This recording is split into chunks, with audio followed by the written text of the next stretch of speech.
이제 월요일 방송분 함께 하시겠습니다.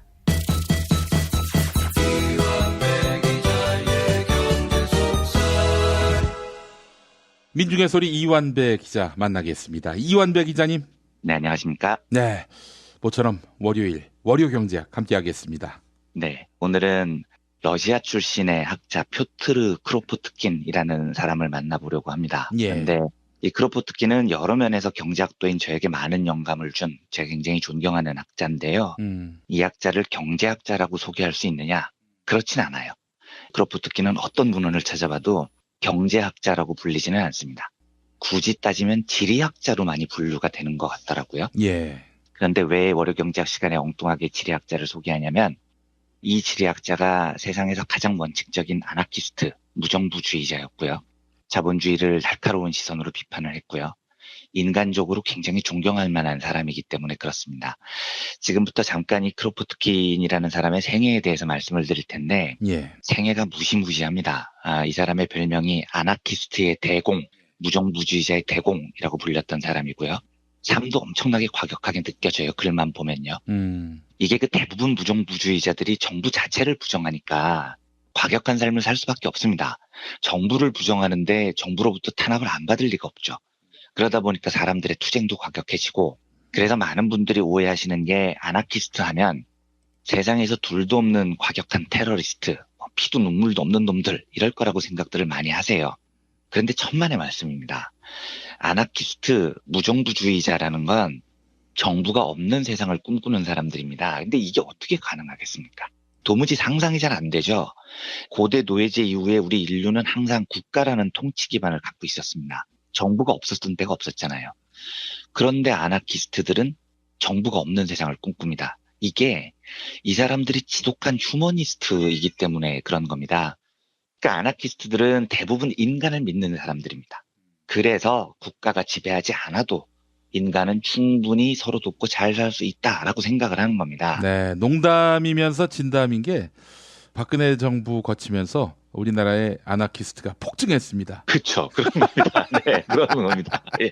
정부 없어도 우리는 잘할 수 있어라는 인간적인 신뢰가 예. 박근혜가 한 두 가지 훌륭한 일이죠. 국민 대통합과 아나키스트의 양산 뭐 이런 겁니다. 실제로 아나키스트들의 공통점은 성선설을 믿는 사람들이 많아요. 그래서 인간은 아름다운 존재야. 서로 돕고 신뢰하고 사랑하고 그런 존재야. 그렇기 때문에 인간은 맡겨두면 충분히 아름답게 살 수 있어. 괜히 정부가 개입해서 이 인간의 아름다운 본성을 파괴하지 말아줘. 이렇게 생각을 하는 겁니다. 예. 그래서 오죽했으면 아나키스트들에게는 인류의 아첨하는 자들이라는 별명도 있어요. 그러니까 인간을 너무 낙관적으로 보는 겁니다. 아하. 예, 그러니까 제가 아나키스트들의 인간적인 면모를 이야기하면 대부분 사람들이 에이씨, 야 그렇게 과격한 놈들을 왜 이렇게 좋게 표현해? 이렇게 말씀하시는데 이 오해를 풀기 위해서 제일 좋은 한 문장은 야 단재 신채호 선생이 아나키스트였다. 요 한 문장으로 많은 게 해결이 됩니다. 그러니까 신채호 선생을 존경하는 분들이 많은데 실제로 신채호 선생은 사상적으로 아나키스트였고요. 가장 큰 영향을 받았던 학자가 오늘 소개해드릴 표트르 크로포트킨이기도 합니다. 예. 크로포트킨의 과격하지만 따뜻한 생애를 제가 먼저 살펴보겠습니다. 이 사람의 생애는 한 혁명가의 회상이라는 자서전에 나와 있는데요. 이 책이 굉장히 재밌어요. 저도 한 10수년 전에 본 기억이 나는데 예. 말이 자서전이지 이 러시아 혁명 이전의 짜르 체제 그리고 혁명 시대를 그린 일종의 역사책 같은 겁니다. 예. 그리고 크로포트킨이 엄청난 귀족 출신이거든요. 그냥 귀족이 아니고 아마 혁명가의 삶을 산 사람 중에는 크로포트킨 신분이 제일 높았을 겁니다. 그래서 이 사람은 짜르를 굉장히 가까이서 봐요. 그 짜르에 대한 인간적인 연민, 장단점 이런 걸 굉장히 흥미롭게 적어놓고 있습니다. 그래서 그 실제로 이 자서전은 아우구스티누스 참회록, 루소 고백문, 괴테의 시와 진실, 안데르센의 내 생애의 이야기 이런 책들과 더불어서 세계 5대 자서전 중에 하나라고 하더라고요. 예. 물론 저는 이 5대 자서전 중에 이거 하나밖에 못 읽어봐서 다른 것하고는 비교를 하기 좀 어렵습니다만 하여튼 굉장히 재밌습니다. 이 책이요. 예. 크로포트킨이 러시아에서 두 번째로 높은 귀족의 신분으로 태어나요. 아버지는 대공이었고요. 얼마나 부자였는지 농노가 무려 1200명이었다고 합니다. 그런데 크로포트킨은 정작 아나키스트의 선구자라고 불리는 프랑스 사상가 푸르동을 접하면서 아나키스트가 되죠. 예. 푸르동은 제가 한번 따로 재산이란 무엇인가라는 책을 중심으로 월요 경제학 시간에 소개를 해드리겠습니다. 예. 그리고 크로포트키는 전통적으로 군대에 입대했던 가문의 전통을 버리고 대학에 들어가서 수학하고 지리학을 공부를 합니다. 요것 때문에 이제 집안에서 쫓겨나고요. 무정부주의자 전사가 된 다음에는 진짜 전 세계에서 다 쫓겨다닙니다. 무정부주의자가 어느 나라에서 환영을 받겠습니까? 스위스에 갔다가 쫓겨나고 프랑스에서는 또 감옥에 갇히고 뭐 영국에서 조금 오래 살았던 것 같아요. 이때 이제 영국의 버나드 쇼 사회주의자와 가까운 친구가 되고 버나드 쇼가 크로포트킨을 묘사한 대목을 보면 이렇습니다. 개인으로서 크로포트킨은 성자라고 할 만큼 훌륭하다. 그의 붉고 탐스러운 수염과 사랑스러운 모습은 양치는 모습과 비슷하다. 이렇게 적어요. 그러니까 다시 말씀드리지만 아나키스트들은 근본적으로 인간적입니다. 되게 따뜻한 사람들이에요. 1917년 2월 혁명 러시아에서 벌어지면서 망명 생활을 마치고 크로포트킨이 러시아로 돌아옵니다. 이때 러시아에서 크로포트킨을 맞이하는 환영 인파가 수만 명이었다고 합니다. 그만큼 러시아를 대표하는 사상가였던 거죠. 제가 이 크로포트킨을 인간적으로 굉장히 좋아하는 대목이기도 한데 이때 혁명 임시정부가 크로포트킨한테 교육부 장관 자리를 제안을 해요. 이때 혁명 정부는 레닌의 정부가 아니었고 맨셰비키가 소비에트를 장악했던 시절이었습니다만 크로포트킨이 이걸 거절합니다. 왜냐하면 나는 아나키스트인데 무정부주의자인데 무정부주의자가 입각을 해서 교육부 장관이 될 수는 없다. 이런 이유였어요. 이 이야기는 제가 나중에 조금 더 자세히 하겠습니다. 예. 그리고 1921년에 79세로 사망을 합니다. 뭐 굉장히 다양한 병을 앓았는데 이때 크로포트킨 지지자들이 크로포트킨 유해를 모스크바로 옮겨서 볼셰비키를 비판하는 깃발을 내걸고 대규모 장례식을 거행을 합니다. 이 지지자들이 왜 볼셰비키를 비판했냐면 크로포트킨 입장에서는 자본주의 시장 경제도 너무 형편이 없지만 국가가 막대한 힘을 휘두르는 레닌식 국가사회주의는 더 위험한 일이었습니다. 그래서 크로포트킨 지지자들은 이 장례식에서 깃발에 유명한 문구를 적습니다. 권력 있는 곳에 자유는 없다. 이런 문구를 적고 시위를 하죠. 이때 레닌이 상당히 공포스러웠었던 것 같아요. 이 시위를 짓밟을까 말까를 고민한 흔적이 곳곳에서 나타납니다. 그런데 이걸 짓밟으면 크로포트킨의 영향력이 너무 컸기 때문에 전국이 엄청난 소용돌이에 빠질 수 있다는 판단을 합니다. 그래서 결국 볼셰비키를 비판하는 이 장례식을 용인을 하죠. 그런데 장례식이 끝나고 난 다음에 공식적으로 레닌은 아나키즘이 사회주의 혁명에 반대하는 세력이라는 이유로 금지를 하게 됩니다. 크로포트킨의 사야상 중에 제일 매력적인 건 만물은 서로 돕는다라는 책에 잘 나와 있습니다만 제가 그 책을 읽었습니다. 아, 그렇습니까? 그 책 굉장히 재밌죠. 상호 부조론. 그렇습니다. 네. 예. 네, 상호 부조론이라고 하죠. 이 책에 보면 사람은요, 그러니까 더 나아가서 생물은 이기적인 생존 경쟁을 하는 게 본령이 아니라는 거예요. 상호 부족, 서로 돕고 사는 게 운명 같은 유전자라는 겁니다. 물론 이제 보면 동물들도 경쟁을 하기도 하죠. 그런데 본질적으로 서로 돕고 살 때가 훨씬 많습니다. 크로포트킨은 제가 지리학자라고 소개를 해드렸잖아요. 그래서 세계 곳곳을 돌아다니면서 동물 사회를 관찰을 하고 이 상호 부조론에 대한 확신을 갖습니다. 근데 이게 너무 당연한 게요. 잘 생각을 해보십시오.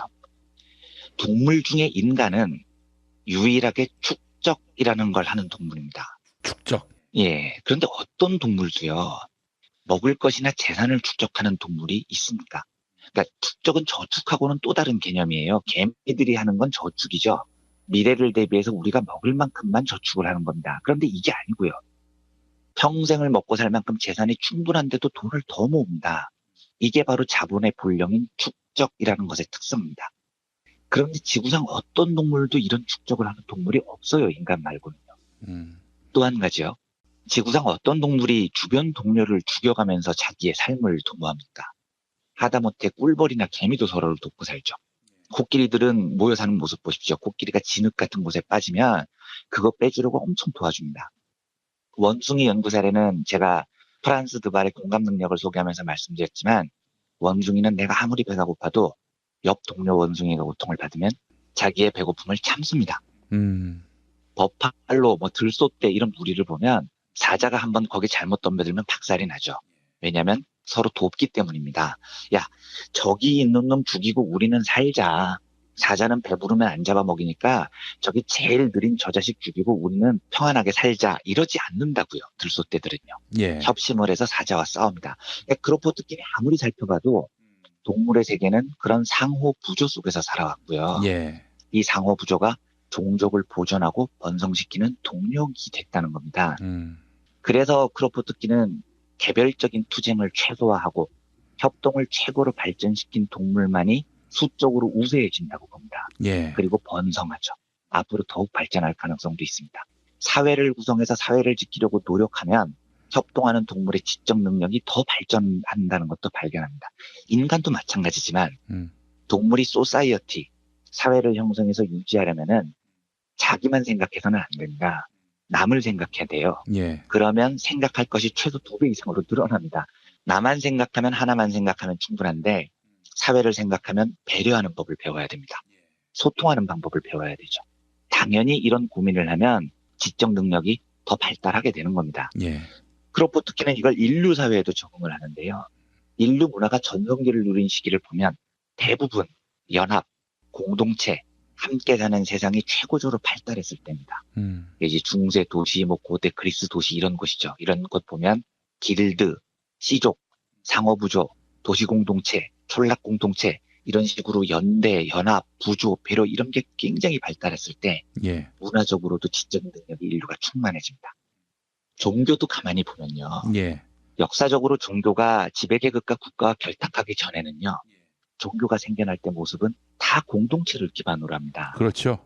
초기 기독교도 그렇지 않았나요? 마가의 다락방 공동체가 그렇죠. 그렇습니다. 그런 겁니다. 그러니까 예수님이 언제 공동체 안에서 경쟁에 뒤처지는 놈들은 죽여버리고 서로를 경쟁으로 짓밟고 살라고 가르쳤냐고요. 어떠한 종교도 공동체 속에서 형성이 되는 겁니다. 그래서 크로포트키는 이런 종교 공동체가 발전하는 시기를 보면 대체적으로 국가가 독재가 될수록 그 반작용으로 끊임없이 상호 부조하고 사는 종교적 공동체가 발전을 해서 그 독재를 견제하고 인류의 상호 부조성을 지켜왔다고 주장을 하는 겁니다.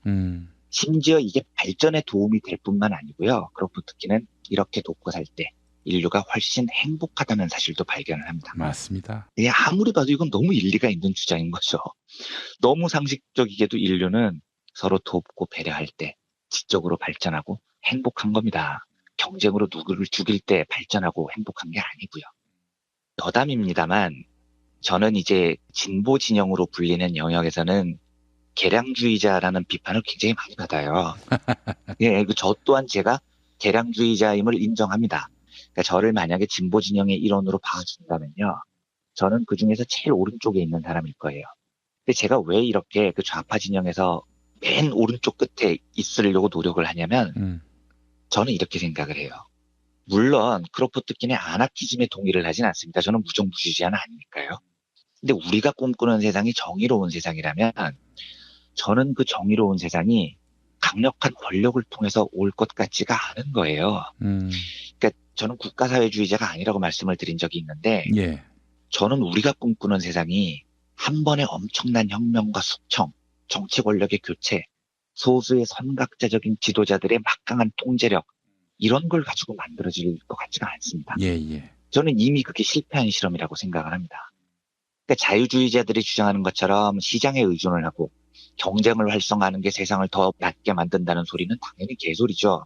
그런데 예, 그 대응 방식으로 뛰어난 혁명 전위 조직이 세상을 뒤엎어버리는 방식으로 좋은 세상을 만들자 이런 것도 저는 좀 헛소리로 들리는 거예요. 예. 그러니까 더 나은 세상을 만들기 위해서는 좋은 정부가 필요합니다. 필요한데 그보다 중요한 건요. 우리 구성원들의 생각이 바뀌는 겁니다. 그러니까 우리 스스로가 서로 돕고 사는 상호 부조의 공동체성을 회복해야 됩니다. 이게 안 되면은요. 레닌 같은 혁명가 100명이 다시 살아와도 우리는 결국 소련 사회주의의 실패를 반복할 뿐이라고 저는 생각을 해요. 그 소련 사회주의를 비웃는 제일 중요한 일화가 이거죠. 그 워낙 집단 농장에서 농작물 산출이 안 좋으니까 농민들에게 아주 작은 농토를 텃밭으로 인정을 해줍니다.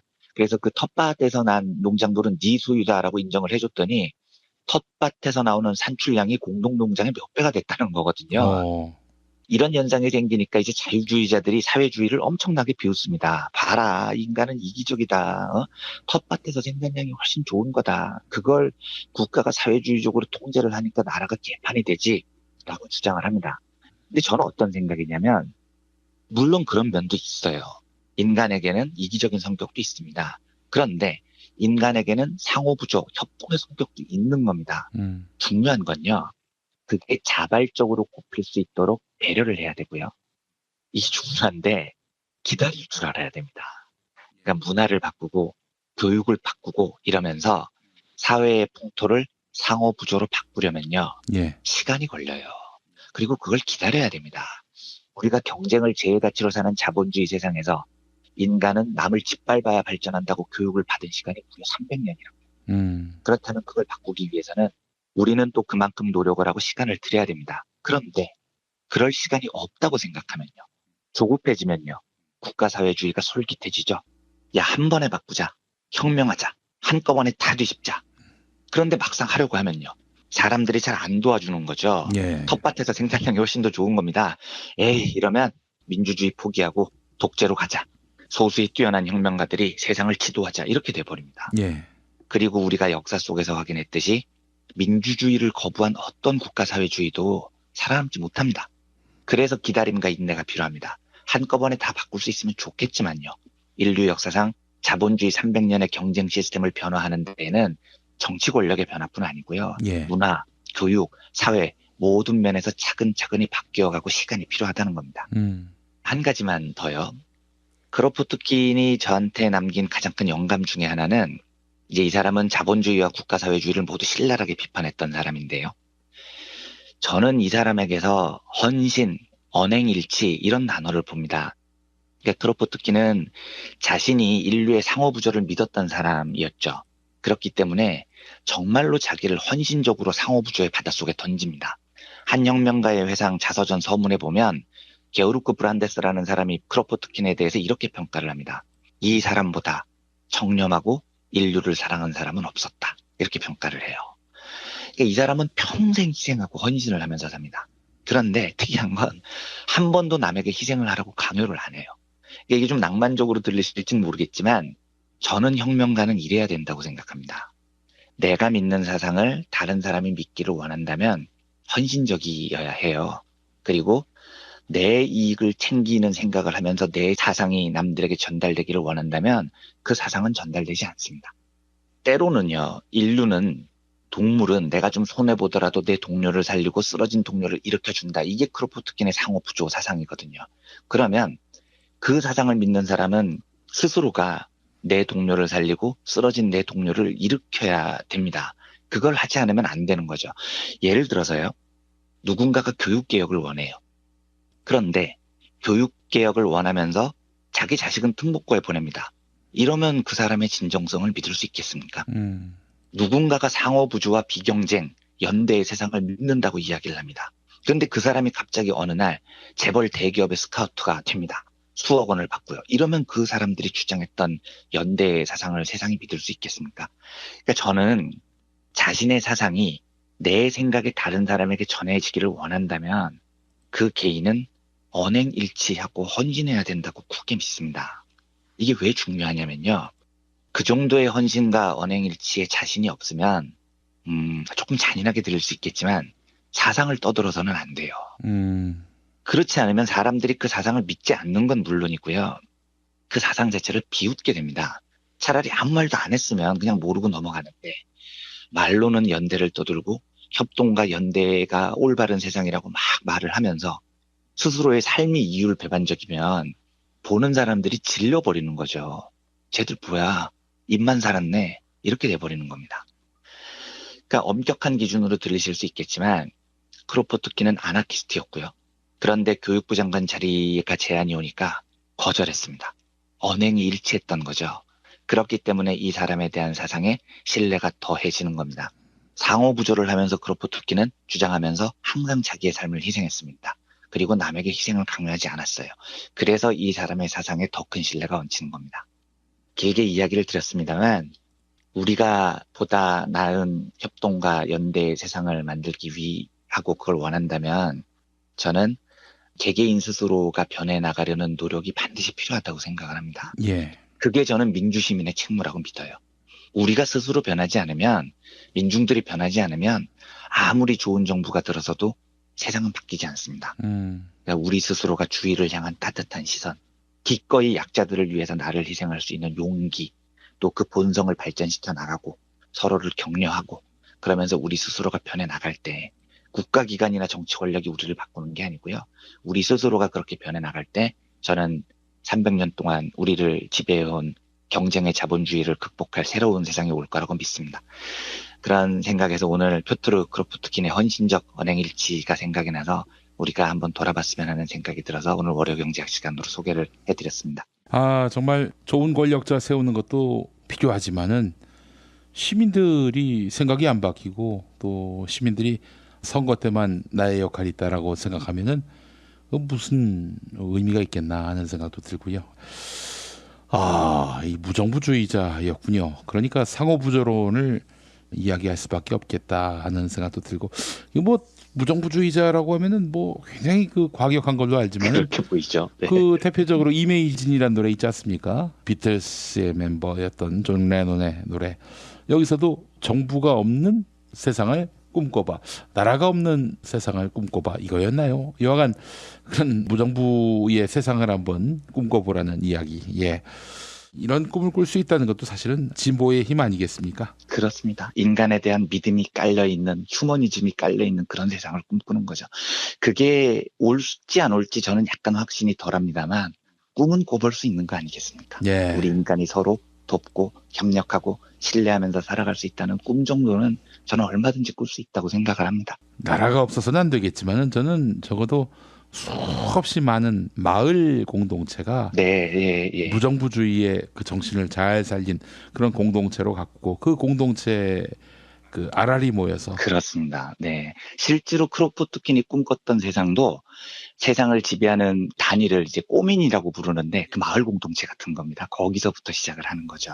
뭐 그런 마을을 한번 잘 살려보겠다고 했던 지자체장에게 자유한국당이 색깔 공세 펼치던 것도 생각이 나고요. 예. 네. 하여튼 여러모로 한국 사회의 적폐입니다. 자유한국당. 암적인 존재죠. 암적인 존재입니다. 예. 네. 자, 이완배 기자님 오늘 말씀 잘 들었습니다. 네, 감사합니다.